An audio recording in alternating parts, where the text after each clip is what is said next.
Magandang gabi po sa bawat isa. Yes, the Lord is faithful. Nakakatuwa po yung mga bata pagkagaling ng school at diretso po sila dito. And some of them na-baptized na, therefore excited sila na for the first time mag-partake po sila sa Lord's Supper yung mga na-baptized. Kaya purihin po ang Diyos. Tayo po ay maghanda na, pinigin ko po ang bawat isa. Yung po mga cellphone. So yung mga cellphone yung mga hawak, any gadget na meron po tayo, yan, medyo tago po natin. Kung silent muna po natin, bago po natin itago, para po ma-maintain natin yung mga serenity po ng ating po worship. Celebration po natin ng Lord's Supper. Tayo po natin tumayo.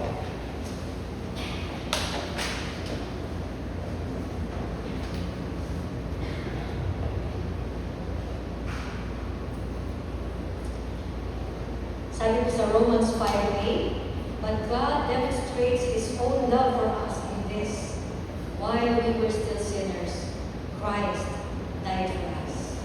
The Lord Jesus, our King of glory, humbled Himself, suffered on the cross, and gave His life for us, sinners. His sacrifice was the greatest expression of God's love and the means by which we receive forgiveness and peace with God. Tonight, as we reflect on the cross, may our hearts be filled with thanksgiving, worship, and a renewed commitment to live this life for the one who loved us. And let us fix our eyes on our Lord Jesus. He is our crucified, risen, and our reigning King. Tonight we will sing about His kingship. He is King forevermore in our lives. Let us give Him the honor, the glory, and the praise that He deserves. Let's worship.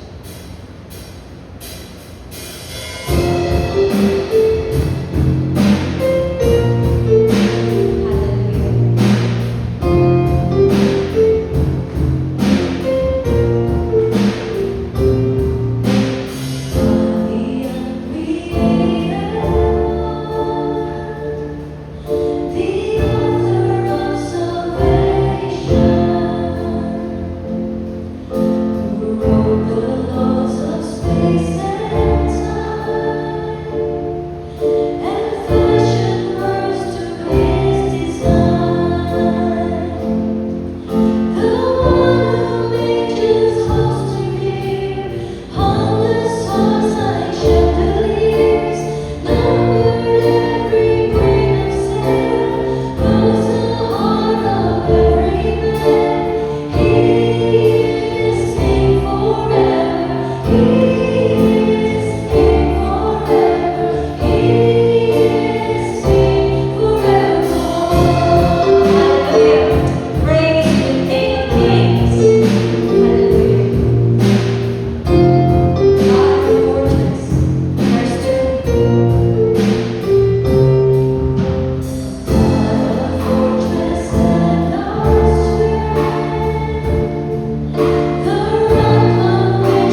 that He is our King of Kings, the one who is risen, the one who died, but He rose again, and now is reigning as King of Kings. Hallelujah.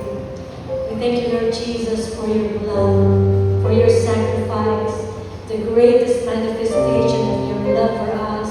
Kami, Panginoon, ay lubos na nagpapasalamat. Kami ay nakatayo dito dahil sa iyong biyaya sa aming pagpilitas. Dahil sa iyong dugo na iyong ibinubo para sa bawat isa sa amin na makasalanan, Panginoon. At hindi mo inintay na kami ang magkaroon ng mainang unang kagandahan, asal, at kabutihan. But you died for us while we were sinners. And for that, we thank you, Lord Jesus. Thank you, Lord God, for your blood.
Ama, kami nagpapasalamat katulad ng sinabi mo sa John 15:13, greater love had no man than this, that a man lay down his life for his friend.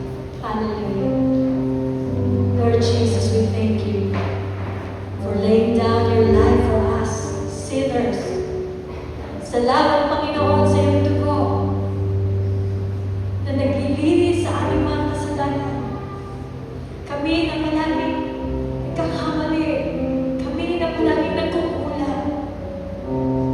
Subalit, salamat, Panginoon, sa iyong dugo. Hindi mo pinagkait para sa amin. You died so that we can live. And this life that we are living now, it is not ours. It is yours, Lord. Matutunan nawa namin, O Diyos, na pahalagahan ang iyong sakripisyo sa pamamagitan ng pamumuhay namin, sa buhay na nais mo para sa amin. That we will be like you, Lord.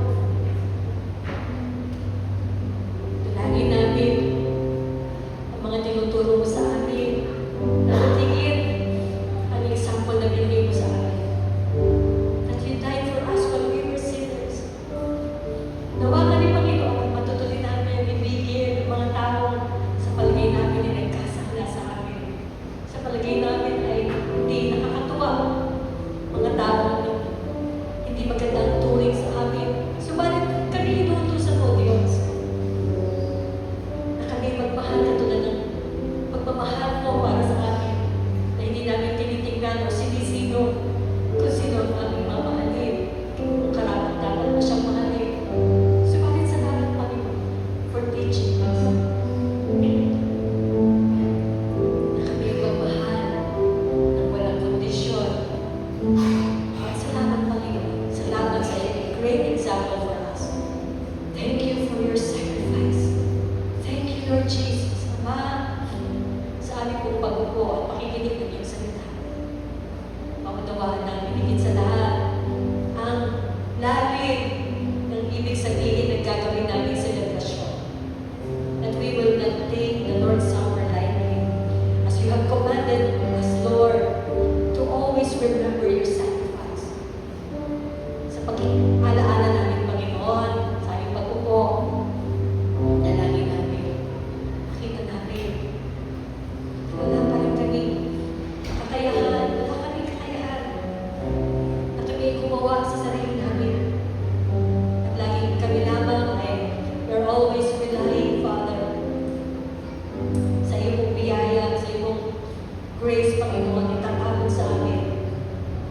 At kami binibigyan mo ng kakayahan na kami magtagumpay. Thank you for the blood of your Son, Jesus, that is our victory.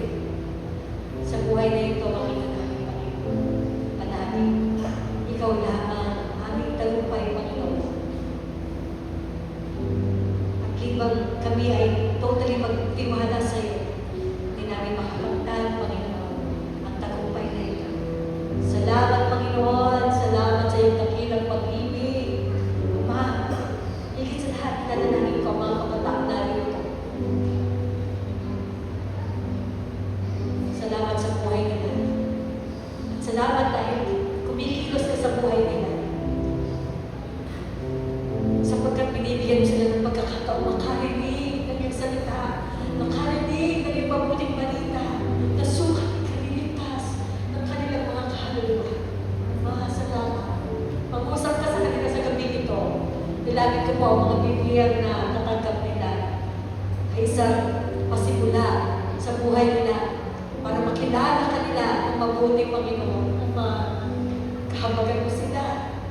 Pagkuhin mo ang kanilang mga buhay at kung paano nakikita nila ang mga nakatatanda sa kanila. Nagtiwala sa iyong anak at sa iyong Panginoon. Dalangin namin sila man din makita nila yung ganong klaseng desire sa buhay sa puso nila. Give them that desire, O God. Nakilalanin ka at makilala ka bilang kanilang Panginoon at tagapagligtas. Ama, sa iyo lang nakasalalay ang kanilang mga. At itinataas namin sila lahat sa iyo. maging sa bawat isang namin ito. Dalangin ko, Panginoon, yung pagkilo sa bawat isa sa akin. At kinikilala namin ang aming kawalan upang kami ay iyong punuan, Panginoon, sa pagkakataon ito. Maraming salamat.